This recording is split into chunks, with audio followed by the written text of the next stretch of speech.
Ladies and gentlemen, let's take a look at another potential inside-outside midfielder that Collingwood might look at in the national draft. It's time to talk all things black and white.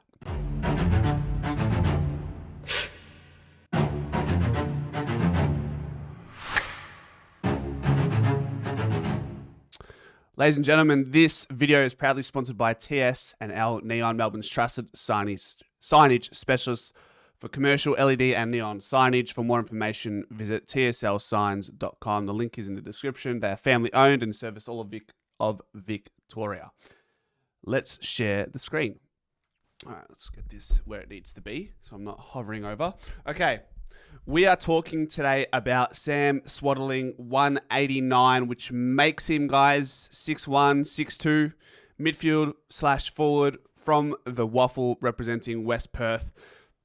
This guy is undoubtedly an absolute accumulator, and we'll just read the snapshot from Rookie Me, and then we'll look at some highlights to go with that and make, not an assessment, but just have a look at what we're talking about. This guy is someone who will fall within our draft range, which is here. So there's every reason for us to look at a Sam Swadling. The draft's best accumulator, boasting elite endurance, which allows for tireless work to be a threat at every contest. The West Perth midfielder put his name in lights when he went on a 3-game run of consecutive 40 disposal performances before the stat keepers took one off after game 3. Picking in the Waffle Colts with 47 disposals, Swadling never dipped below 23 touches and averaged 35.4 by the end of the Colt season for West Perth. He was so prevalent at the level each week that he took out the Falcons' best and fairest of just 7 games. So that was in the Colts, or like the under 18s essentially, 19s. But he also did get some opportunities. I think he played 2 games with the seniors at West Perth as well. At national champs level, he had played 4 games, averaged 19 touches, and had a couple of goal scoring opportunities that he converted, which is great. He actually did not get much of an opportunity in the centre bounce. So why that is, I'm not too sure, but he still found a way to impact the game.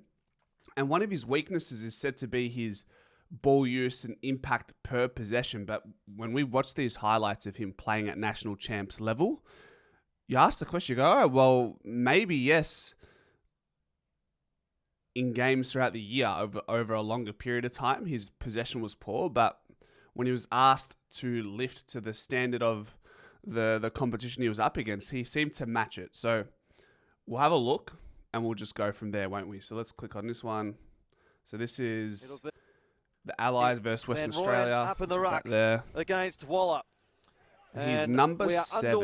And so he gets the hands out. He's kind of got his socks halfway up, so that's an easy look to find. Centimeters. Good body work. Third decisive hit out. That was the other player. Yeah, there he is. You see, he's actually like what I like here. He's quite aggressive to earn the position. Maybe I'll get my annotations up just in case we need it. Let's go here. All right, brilliant. What do I like Immediately, it is Western Australia. So in this game, by the way, he had 23 disposals, 5 marks, 4 tackles, 3 clearances, and 1 goal. And I'll make this screen a little bit bigger for those playing at home. Safari, restart, capture, bang. And then go right there. So right now, he actually does not have the advantageous position that he would like to be occupying. He works really hard to work number 20 under the ball and then leave himself in the best position here, which is a really good sign of craft. Pushes him again. 20's out of the contest after trying to stick a tackle, and then he sticks the tackle and they're out. And he's looking to find the ball. Where can he get the ball? So another good thing that I like about Swadling here is what could have he done if he really wanted to be a seagull? He could have drawn himself into this a bit more to get the next pass, but he recognizes that old mate here is going to probably get the ball. If he doesn't go long, he's the next one. He's thinking, Swadling, can I be the next one here to get the ball? So I like that. And we know we definitely need another midfielder. whether that comes in the draft or through free agency. This is someone who could be a bit of a development experiment project. I just feel from the players I've seen, we'll keep watching, the players I've seen so far, Swadling is one of those players that I'm really excited and probably have him close to the top of my preference list when it comes to the picks that we may take and use at the draft. So keep that in mind. All right, where I think Swadling's just here. Got him there, then we'll press play. Oh, all right, let's go. All right. Ball hits the deck. He's 17, not 7, by the way. Gets a hand pass. He actually has a really nice clearing hand pass, by the way. You'll see that multiple times in this game. Little fumble there, but the hand pass wasn't the best. But, I mean, that hand pass went to his intended target. I really like his hand pass kind of reminds me of a Ned Long. Now, that doesn't mean he can't kick, but I'm just saying that hand pass is to have a game-breaking hand pass is critical in the modern game, especially when there's a lot of overlapping hand passing and weaving throughout the corridor to keep the ball rolling without having to kick it long. That hand passing being an exponent, a good exponent of handballing, like we're seeing with Swadling, like we see with Ned Long, is a point of difference. It's a big contested mark from Swadling. Good mark. Love that. 189, so yeah, like I said, 6'1", 6'2", or whatever it is. He's got some decent height on him. Does really well to clean that up at ground level and dish it off there. Doesn't do too much. I think here he sees the bright lights. Nice. Sells him. Okay, obviously, on another day you're saying this goes here. But I think there's an element in your draft year. You want to show recruiters that you are him. So I would imagine recruiters see this. They're not saying this is a lack of vision. This is Sam Swadling wanting to stat pad a little bit more if possible. But literally had options everywhere. And that kick does my head in, by the way. Like the check side, show me your left foot. I'm pretty sure we're going to see in this video, Swadling is somebody who's competent on both sides. So just get better at using your left foot. That angle, how many times do we see this kick from about 45 out and it falls short at the goal square? It's frustrating. I pull my hair out. Doesn't get the right registration on it anyways. He gets it downfield. He stays out here. He doesn't get sucked in, which is another important piece here. So rather than getting sucked in, there's already two players competing here. He comes out with it and feeds it out. Very nice. Goal assist for Swadling. So that hand pass, I'm telling you. Stays on the outside, gets the overlap. He's there for the next one if needed. Follows up. Good pickup. Keeps his feet. Fine. Good tackle. Tackling pressure is important if you want to beat the club. If you want to beat the Collingwood Football Club. Comes in late to this one.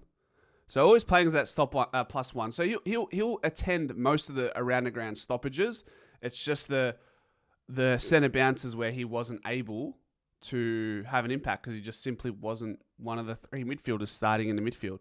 But whenever there were stoppages, he'd find a way to be a part of that contest. Nice little goal. He loves that one, doesn't he? Loves that.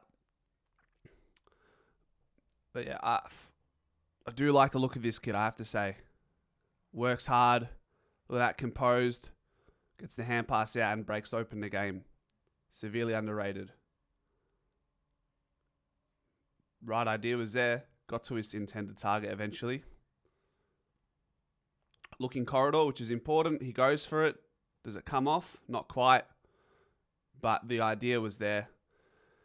Maybe that's where people say, okay, well, his kicking is just a little bit sus.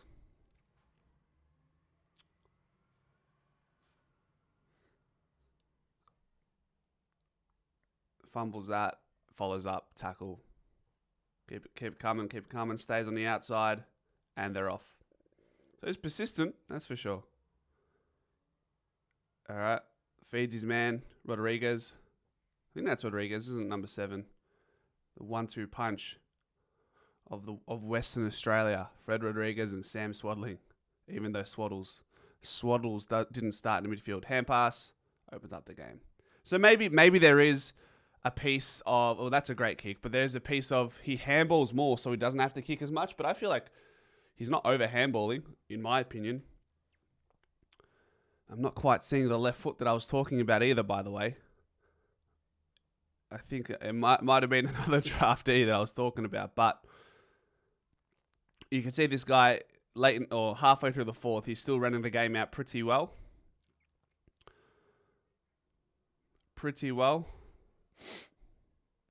What does he do here? Does he just go long? Or does he play it short? Keep the ball. Keep the footy. Play a bit of time. You're up by 2. Reset. Here he is. On the outside, more run. I'm impressed by his running capacity. Like, that's no joke. Compete. Good tackle. Nice. So he'll be in the forward line here. Pushing the back. Free kick. Thank you. Does well against a taller opposition, really. Thoughts? I like, what do I like most? His running capacity is incredible. The fact that he can be running like that in the fourth quarter. The distribution by hands is great. His kicking wasn't horrible in this game. Watching other highlight packages of his other games, you can see when you accumulate 40 touches in windy conditions, playing at local footy grounds is obviously going to be. That's probably one thing we don't speak about enough is playing at local footy grounds. It's much more difficult kicking the footy than it is at the G or Marvel or wherever you may be. So I keep that in mind. But the guy's a dead set ball accumulator. He's played some senior waffle footy. He dominated the Colts. He won the BNF for the club off just 7 games. Has some decent size. Can get on the outside and connect. The recruiters wanted to see more Swadling in the inside. But how do you get that if he's not attending centre bounces? If he's not the hit 2 guy and attending in the midfield? That's something where maybe that pushes recruitment teams away from Swadling, not seeing his inside game. But just another player that's worth every consideration for the club and see what he's about. For those who haven't been following along, it's likely pick 39 will slide or will climb up the draft order, but most of those points will go towards a McCarthy, potentially. And then 45, our next pick, will fall into the 30s, where we are looking for these sliders, like a Swadling, like a Rodriguez, like a Kondoyanis, or whoever it may be. I'm putting a lot of names forward for you guys to look into from here, and then we go from there. So I appreciate you all. And as always, ladies and gentlemen, go Pies.